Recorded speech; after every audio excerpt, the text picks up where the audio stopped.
Coucou tout le monde. Aujourd'hui, sur xxy.fr, on se cultive. Pour changer. J'aimerais vous parler d'un énorme coup de cœur bande dessinée. Il s'agit du Chevalier d'Éon, tome 1, d'Agnès Maupré. Je vous le montre d'un peu plus près pour que vous voyez ce que c'est. En ce qui me concerne, j'ai été vraiment très surpris par cette œuvre, alors qu'en général, je suis rarement enthousiaste avec les œuvres qui ont affaire au travestissement. Et qu'est-ce que c'est que ce bouquin? Qu'est-ce que c'est que cette BD? Qu'est-ce que c'est que ces notes?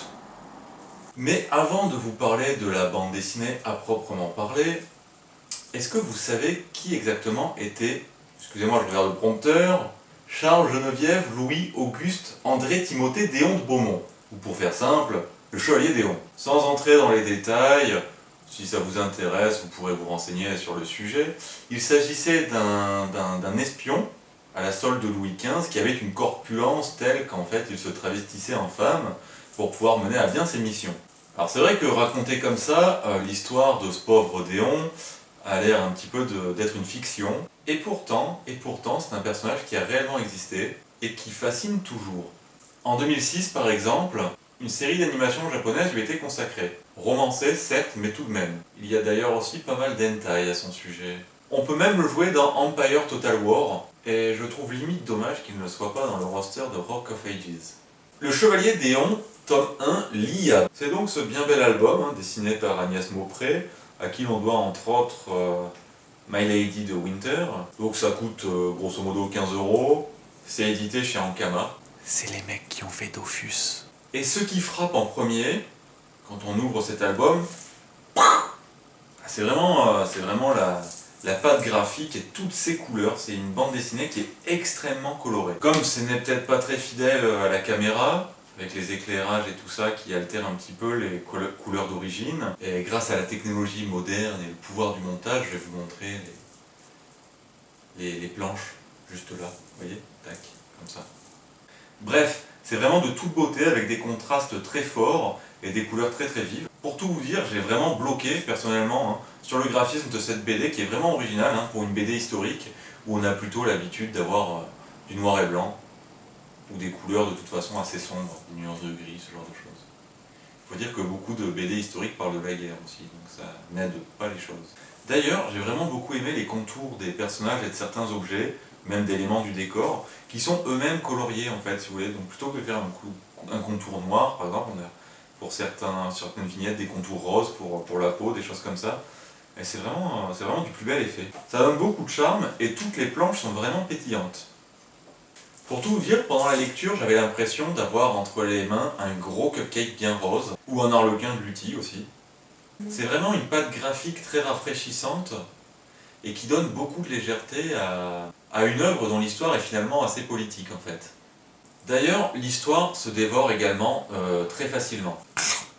Pour tout vous dire, c'est tellement bien écrit que je l'ai dévoré d'un seul coup. J'ai ouvert la BD, je l'ai lu directement, alors que je l'avais prévu pour un petit peu plus tard dans la soirée, mais que voulez-vous. Et pourtant, les thématiques sont loin d'être légères, puisqu'il est entre autres question de la décadence de la France au XVIIIe siècle, ou encore de l'inégalité plutôt des sexes. Au-delà des petites magouilles politiques de la cour, Agnès nous donne à suivre les coulisses de Versailles, et c'est assez original puisqu'en fait on découvre sous un nouveau jour des figures historiques qu'on a plutôt l'habitude de voir dans les livres d'histoire. Et c'est encore une fois très frais, avec des personnages très travaillés, et tous plus intéressants les uns que les autres. Moi personnellement j'ai eu un petit coup de cœur pour la marquise de Pompadour, que j'ai trouvé très rigolote. En plus, le travail de recherche et de documentation est vraiment précis, ce qui était loin d'être évident avec un personnage aussi secret et ambigu que le Chevalier d'Éon. Mais revenons-en à nos moutons. Je veux dire xxy.fr, de l'art de se travestir, tatati tatata. Donc si je vous parle de cette bande dessinée, c'est bien évidemment parce que son héros est l'un des travestis les plus célèbres de l'histoire de France. Pour le coup, le sujet a été traité sans a priori et ça se sent assez rapidement puisqu'on ne nous plonge jamais dans un univers de fétichisme, de problèmes de santé mentale ou de féminité exacerbée. Et le Chevalier d'Éon a quelque chose de différent par rapport à de nombreux travestis de la fiction, c'est qu'il n'est pas travesti, pour lui le travestissement ce n'est pas une forme de liberté ni une échappatoire au monde réel, Si je vous parle de ça, c'est que pour beaucoup de travestis, s'habiller entre parenthèses en femme, c'est un petit peu la forme ultime de liberté, de libération. Lui, le chevalier d'Éon, il ne fait que répondre aux ordres de la cour qui lui ordonne de s'habiller en femme. Et c'est d'ailleurs assez troublant de voir à quel point c'est un personnage qui est ballotté et qui n'évolue qu'à cause des forces extérieures en fait. C'est un personnage qui n'a pas son destin en main et qui vogue en fait d'une cour à l'autre, d'un personnage à l'autre, sans jamais avoir vraiment le mot à dire sur ses propres actions. L'autre point que j'ai énormément aimé dans cette bande dessinée, c'est l'apparence elle-même du chevalier, le caractère design comme on dirait en jeu vidéo ou en manga, qui est tout à fait crédible en tant qu'homme et tout à fait crédible en tant que femme, sauf qu'il n'a pas de poitrine. Faudra lui envoyer les vidéos d'Amandine. Enfin, je m'explique. Ce qui me fait souvent enrager dans les mangas ou dans la bande dessinée, par exemple Nina avait parlé de mauvais genre il n'y a pas longtemps, et donc un personnage qui est assez viril, un évadé de la guerre, il lui suffit d'une coupe de cheveux et un peu de maquillage, et c'est une femme. Et tout le monde le prend pour une femme. Bah là, en l'occurrence, ce n'est pas le cas. Pour Charles Beaumont, c'est un peu moins extrême parce que quand il se transforme en femme, mis à part ses vêtements, il ne se métamorphose pas. C'est un homme très féminin, voire une femme très virile, mais il ne navigue pas vraiment entre les deux genres, comme on pourrait le croire. D'ailleurs, je ne trouve pas que ce soit un personnage qui soit particulièrement à l'aise, ni en femme, ni en homme. Au contraire, j'ai plutôt l'impression qu'il ne trouve pas vraiment sa place, ni dans un genre, ni dans l'autre. Enfin bref, pour résumer, lisez cette super BD, ça en vaut vraiment la peine. Le plus triste dans l'histoire, c'est que c'est une BD qui est prévue en 2 tomes, et donc il va falloir encore pas mal patienter pour avoir la suite, puisqu'il vient tout juste de sortir.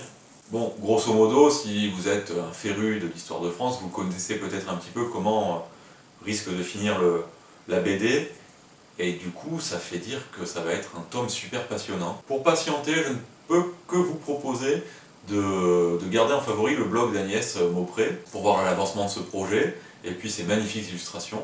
Regardez, je vous mets l'URL juste là. Et surtout, n'hésitez pas à laisser en commentaire votre avis sur cette bande dessinée. A bientôt, et n'oubliez pas, soyez vous-même.